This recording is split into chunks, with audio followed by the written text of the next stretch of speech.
we're seeing a whole, I guess, collapse of intimacy, let alone sex. And I don't think that's just explained by the political nature. So I'd be interested in your thoughts. Yeah, well, I don't know the literature on the decline in sexual activity well enough to know if it's valid or reliable. But I mean, I think that, in a stable society, you take lots of things for granted. You take the fact that men and women are going to be sexually attracted to one another for granted. And even though it's more fragile than it appears, it's suppressed more easily than you might think. And you take the idea that men and women are going to move together towards the establishment of long-term intimate relationships for granted. But that's partly because you don't understand what invisible preconditions exist to make that self-evident. And when those invisible preconditions are disrupted by rapid technological or sociological change, then things shift underneath you and you don't know why. A lot of it is traced to the advent of the smartphone, especially in the Generation Z.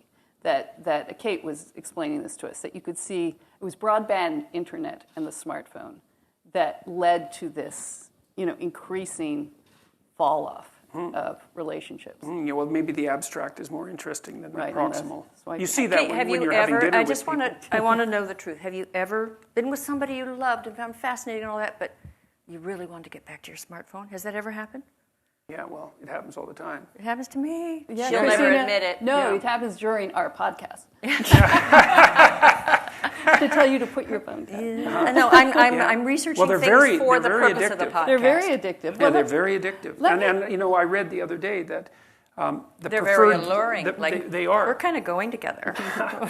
The preferred method of interpersonal communication between young people now is texting rather than face-to-face communication. Right, and the swiping that apes don't. Well, that's a very interesting topic too.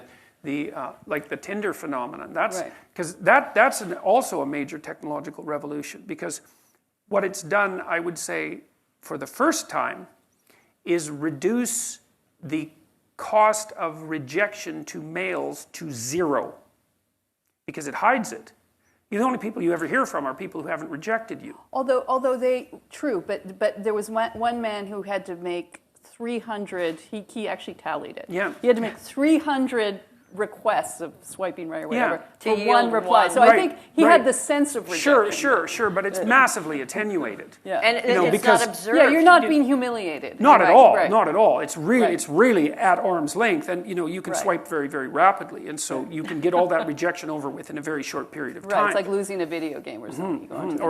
Less. Worse. It's not nearly as bad. Yeah.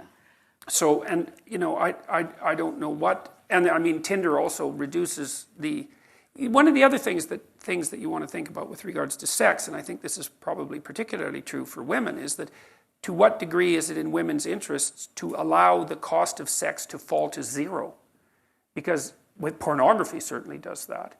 And it just seems to me that that's not a very good long-term strategy for relationships between men and women, because whatever sex is worth, the cost of zero is the wrong price. Mm-hmm. And so that's...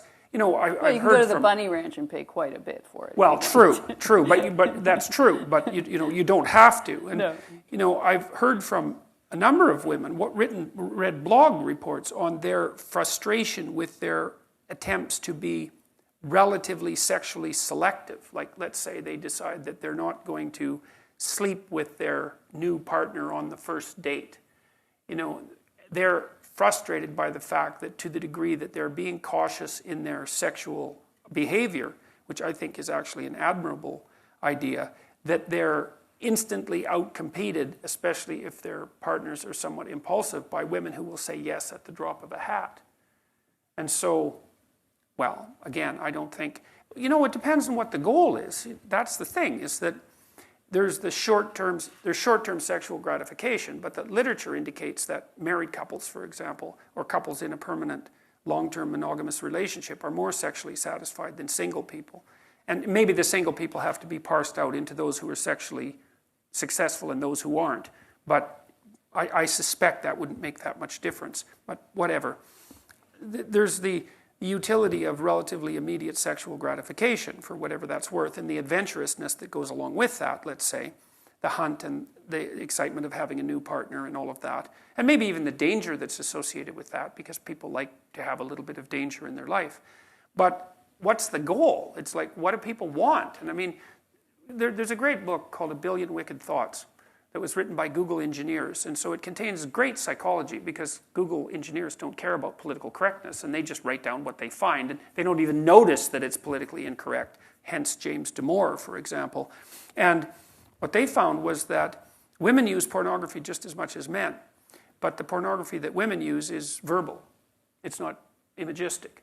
And that the pornographic novels, essentially, follow the same extraordinarily standard plot line, to the degree that publishing houses like Harlequin, which I was going to say it's the bodice rippers, the that's romance right. novels. Yeah, right. So in the Harlequin series, you have the ones that were published like in the 1970s that are they're tame. There's a small bit They're pretty hot, actually. Well, there's a variety. They range from completely them. tame to essentially to hardcore pornography. But the plots are quite similar, and the plot is young, relatively innocent woman finds powerful, interesting, dangerous male, tames him, and then they live happily ever after. Love. Yeah, Yes. yeah, and it's the Beauty and the Beast plot, which is a fundamental. Wasn't the biggest search for women on Pornhub we discovered? We did an episode on porn. Was for women it was rape? Wasn't that like the? No, lesbianism.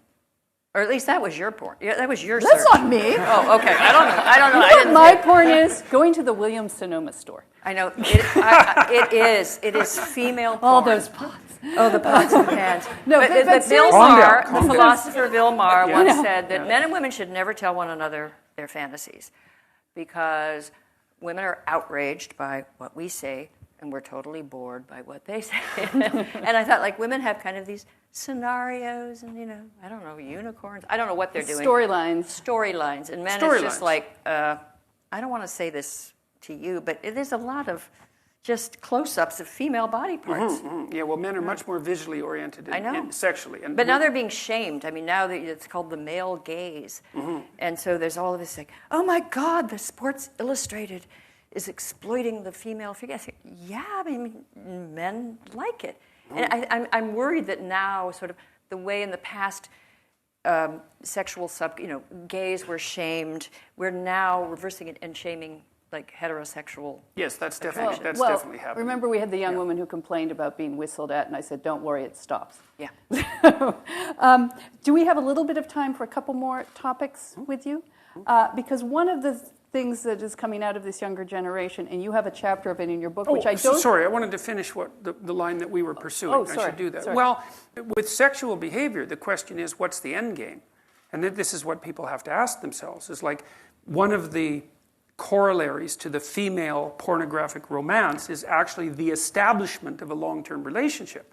And the question is, it's so funny because I got pilloried in the New York Times for talking about enforced monogamy. It's quite interesting, because that gets brought up like in every snarky interview. Ridiculous. It was so ridiculous. I talked to that woman for two days. I know, and it's just like a little side comment, and then that became like the Can you just centerpiece, the explain, showcase.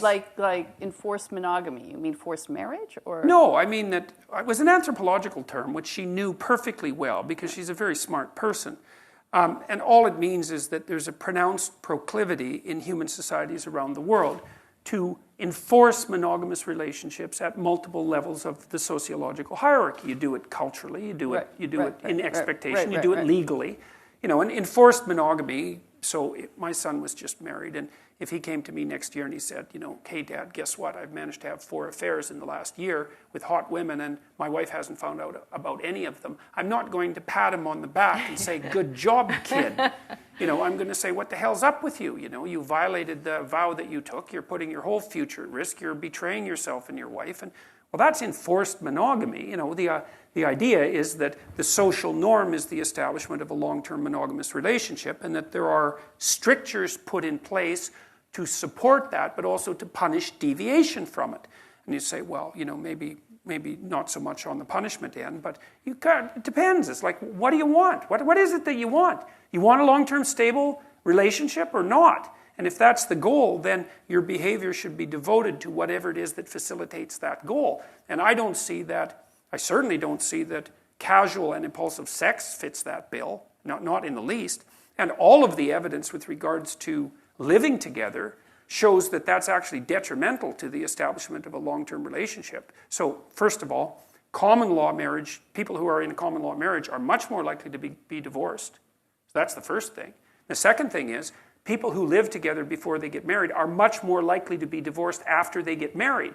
So the idea that, well, you can try someone on for size and see how it works, and then you're going to see if you're compatible. It's like, that's one story. Another story is, well, how about you and I live together for a little while, and, you know, if you're not so bad, but maybe I can find someone better, and if I do, you know, in the next year and a half or so, because we're not hooked together in any formal way, I can just trade you in. It's okay, you can do the same to me. But I don't really see that as the sort of complementary mutual interaction that leads to the formulation of long-term trust. And I think it's a better story for interpreting what constitutes living together than, well, you know, we're going to try each other out because that's what mature people would do. It's a lease or a rental. Yeah, well, that's right. Never wash the rental cars, Reagan used to say. Yeah, well, that's it. But most importantly, the data indicate that it doesn't work. Is that you're more likely to get divorced, not less likely. Because maybe the right attitude is, well, you're probably about as flawed as me, and you know, we're lucky that we found each other, and so let's see if we can make a commitment because we're engaging in something that's very risky, you know, an intimate relationship, and we're going to commit to each other and see if we can build something of value across time. And there's a definite risk in that, but there's a compliment to your partner. It's like, well, I think you're worth making a sacrifice for. And what's the sacrifice? Well, it's everyone else. It's a big sacrifice. And if you don't see that as a compliment, then I don't think you're thinking, because not only is it a compliment, it's sort of like the ultimate compliment. And maybe you don't get to have a marriage that works without that compliment. Maybe it's so difficult to establish a long-term relationship that's functional that you have to make a walloping sacrifice very early on in the relationship in order for that to even be a possibility. And, you know, maybe not, because what the hell do we know about what binds people together? But it's not that easy to stay with someone for a long period of time. You know, it's a real commitment. It takes a tremendous amount of effort.